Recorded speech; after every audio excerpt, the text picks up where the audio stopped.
Hello dear students, friction की next problem है अपनी डबल ब्लॉक से रिलेटेड है। 300 kg का मास है, इसके ऊपर 100 kg का मास रखा हुआ है और 100 kg का जो मास है वो इस तरीके से स्ट्रिंग्स के साथ में कनेक्ट है जो दीवार से बंधी हुई है। अब ये जो 300 kg का मास है इसके ऊपर एक फोर्स लगा रहे हैं कैपिटल F। क्वेश्चन ये है कि इस F की वैल्यू क्या होनी चाहिए ताकि ये ब्लॉक कांस्टेंट वेलोसिटी के साथ में मूव करे। तो देखिए अपन FBD बनाते हैं दोनों का। ये तो हो गया 300 kg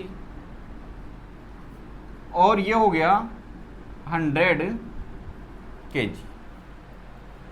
300 kg और अर्थ के बीच में फ्रिक्शन कोफिशिएंट है 0.3 और दोनों ब्लॉक के बीच में जो सरफेस है वहां के लिए फ्रिक्शन कोफिशिएंट कितना है 0.2। अब देखिए यहां से 300 kg अगर F फोर्स के कारण उधर जाता है तो ग्राउंड और 300 kg के बीच में फ्रिक्शन फोर्स लगेगा। तो 300 kg के ऊपर फ्रिक्शन फोर्स किधर लगेगा, ऑपोजिट डायरेक्शन में। तो इस पे फ्रिक्शन फोर्स किधर लगा, इधर। इसको कितना मान लेता हूं मैं, F1। अब अगर ये वाला ब्लॉक उधर जाता है तो ये 100 kg का ब्लॉक है वो किधर स्लाइड होगा, इधर। अगर 100 kg का ब्लॉक अगर इधर स्लाइड होता है तो 100 kg के ऊपर फ्रिक्शन फोर्स किधर लगेगा, इस डायरेक्शन में।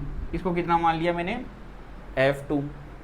अगर 100 kg के ऊपर फ्रिक्शन फोर्स अगर उस डायरेक्शन में लग रहा है तो एक्शन रिएक्शन से 300 kg के ऊपर किधर लगेगा, इधर।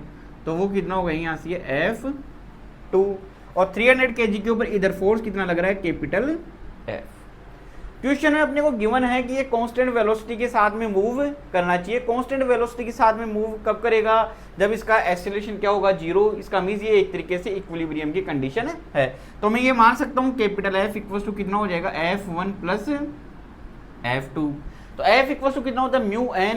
तो F1 के ऊपर तो म्यू1 यहाँ से यहाँ 300 kg और ग्राउंड के बीच में फ्रिक्शन कोफिशिएंट कितना है, 0.3 इंटू n।